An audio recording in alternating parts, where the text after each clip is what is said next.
Already অনেকগুলা গাড়ি army vehicle, এই যে একটা মানে উস্কানি থাকবেই। আমরা এখান থেকে একটাও লড়বো না। একটা মহল চাচ্ছে আপনাদের নিয়ে যাওয়ার লেগা, এটাই আমরা মহল চাচ্ছে এখানে নিয়ে যাওয়ার লেগা। ছাত্রলীগদের জন্য একটা বৃষ্টি যথেষ্ট। প্রচন্ড পরিমাণে বৃষ্টি, বৃষ্টিতে ভিজলাম। আমি সরাসরি প্রোটেস্টের দিকে যাইতেছি। আমি সবকিছু আমি আমার এই চ্যানেলে তুলে ধরার চেষ্টা করবো, আপনার সাথে থাকেন। দেখা হইতেছে প্রোটেস্টে গিয়ে। অলরেডি অনেকগুলা গাড়ি আর্মি ভেহিকেল, এই যে একটা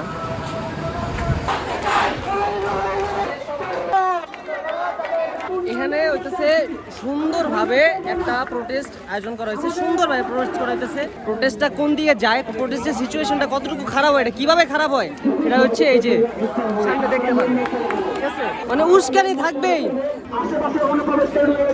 এই জায়গা থেকে একটা লড়বো না। আজকের কর্মসূচি কি আমরা জানি না, আমরা শুনে আসছি আমার শহীদ ভাইয়ের। আমরা এখান থেকে একটাও লড়বো না। সবাই এদিকে আসেন, সবাই এদিকে আসেন। একটা মহল চাচ্ছে আপনাদের নিয়ে যাওয়ার লেগা, এটাই আমরা মহল চাচ্ছে এখানে নিয়ে যাওয়ার লেগা।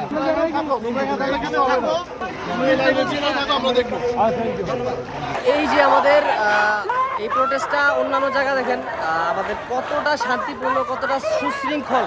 আর এটা মূলত হইতেছে, এটা কিন্তু বাংলাদেশ সমরাস্ত্র কারখানা। আমরা হইতেছে মূল গেটের সামনে অবস্থান করতেছি, আর এইখানে হইতেছে আমাদের কর্মসূচিটা হইতেছে। এখানে হইতেছে আমরা যথেষ্ট শান্তিপূর্ণভাবে, একদম নিরপেক্ষভাবে, সুন্দর শৃঙ্খলভাবে আমরা সবাই হচ্ছে কর্মসূচি পালন করতেছি। এই যে তাতে পুলিশ এবং আর্মি পার্সোনালদের হইতেছে যথেষ্ট সাপোর্ট আছে।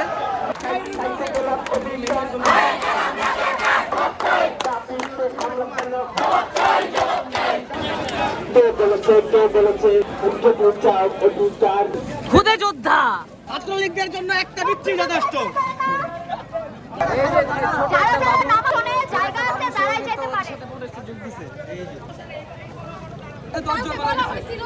একটা বুলেটও চলবে না, একটা কিচ্ছু চলবে না, কোনো কাউকে আটক করা হবে না। কেন আটক করা হয়েছে? মানুষ মাইরা, এই যে মাঝখানে যে ইন্টারনেট অফ ছিল, কতগুলো মানুষ মাইরা যে গুম করে ফেলা হয়েছে, কেন হয়েছে? ছাত্রলীগ ওপেন অস্ত্র নিয়ে হেঁটে বেড়াচ্ছে। ছাত্রলীগ ওপেন অস্ত্র নিয়ে। সামনে দাঁড়ান, আমি প্রশ্ন করি।